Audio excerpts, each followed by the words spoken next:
Olá pessoal, eu me chamo Kleber, eu sou professor de extensão rural no Centro de Ciências Rurais da UFSC, aqui em Curitiba. Nós temos um projeto de extensão agricultura urbana e hoje nós faremos o segundo vídeo desse projeto, que é sobre a compostagem. Hoje nós vamos trabalhar a compostagem em leira ou pilha. A compostagem em leira ou pilha nada mais é do que a combinação de resíduos orgânicos com matéria seca, que são dispostas em camadas sobrepostas, ou seja, uma camada de matéria seca, uma camada de resíduos, outra camada de matéria seca, e assim a gente vai montando a pilha. Tá? A pilha então é esse amontoado dessa combinação desses resíduos, certo? Bom, a gente vai começar então a fazer a pilha aqui, onde a gente pode fazer essa pilha, tá? A gente pode fazer ela num local aberto, como eu vou demonstrar aqui, mas pode ser num local coberto também, certo? No local coberto favorece o controle da temperatura, da umidade, sim, que são variáveis importantes para que a compostagem aconteça, mas pode ser feito num local aberto também, como a gente vai fazer aqui. Então, como vocês podem ver aqui, a gente já colocou algumas camadas aqui, certo? Já colocamos camada de matéria seca. Agora a gente vai acrescentar uma camada de resíduos orgânicos, certo? Vou trabalhar aqui com resíduos de cozinha que a gente tem, tá? Essas camadas elas devem ter aproximadamente 10 a 20 centímetros, cada uma das camadas, Então eu coloquei um pouco de resíduo orgânico de cozinha, eu vou colocar um pouco de esterco de galinha, tá? Que é um material rico em nitrogênio, que vai também acelerar o processo de decomposição, tá? Então pode misturar os dois aqui, certo? Então mais ou menos aqui no que eu coloquei, a gente vai formar uma camada de aproximadamente 10 a 20 centímetros com matéria orgânica, certo? E depois a gente vai acrescentar uma camada de matéria seca, tá? Matéria rica em carbono, tá? Então tem um palho de milho aqui, A gente coloca essa matéria seca, faz uma segunda camada aqui. Essa camada pode ser maior, que a primeira. Um pouco de folha de árvore que a gente tirou, de jardim.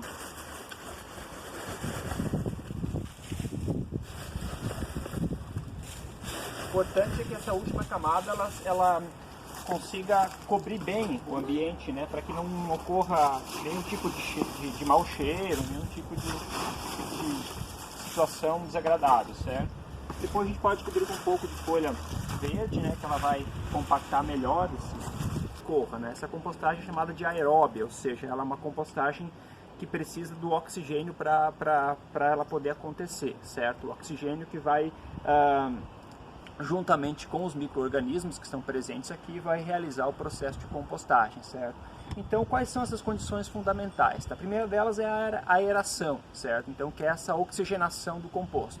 Para isso, a gente vai ter que, a cada 4, 5 dias, uma semana, pelo menos uma vez por semana, fazer o revolvimento desse material, para que isso possa acontecer o processo de aeração, certo?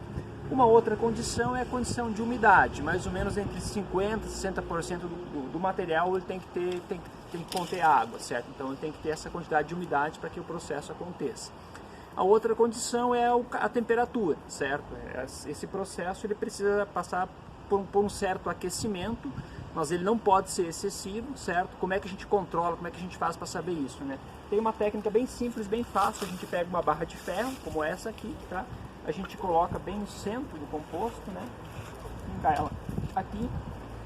E esse vai ser o nosso termômetro, ou seja, a gente vai chegar aqui, daqui 3 ou 4 dias, vai colocar a mão aqui e vai sentir. Se estiver muito quente, é porque precisa fazer o revolvimento. O ideal é que a temperatura fique ali entre 50 a 60 graus, certo?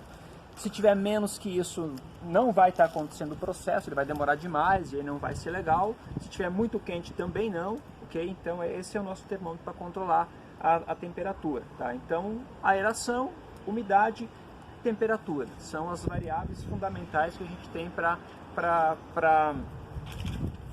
realizar a compostagem. E além disso, esse balanço carbono-nitrogênio que a gente falou antes, tá?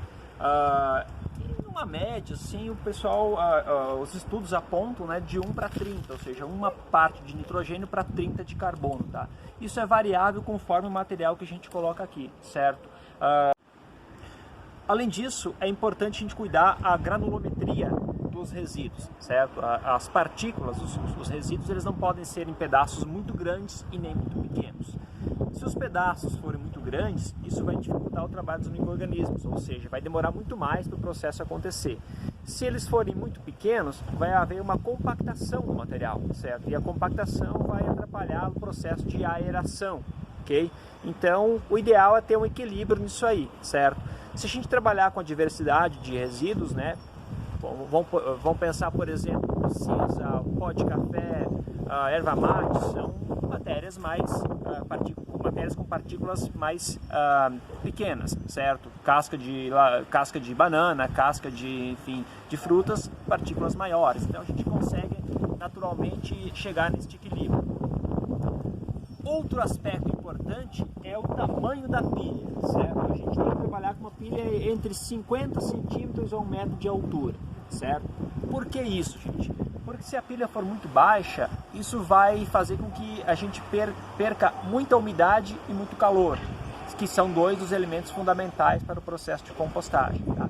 Então, quanto mais alta a pilha, a capacidade que ela tem de reter a umidade, reter o calor é maior. Portanto, o processo vai acontecer de uma forma mais rápida, certo? O que a gente vai ter ao fazer este processo de compostagem como benefício? Tá? O primeiro benefício é que a gente não vai jogar resíduos no meio ambiente, a gente não vai poluir o ambiente com resíduos indisponíveis, certo? A segunda vantagem é que a gente vai transformar esses resíduos que, neste momento, eles são indisponíveis às plantas, ou seja, se a gente pegar esse material tal como ele está aqui e colocar na horta, as plantas não vão poder utilizá-lo, eles estão disponíveis, tá?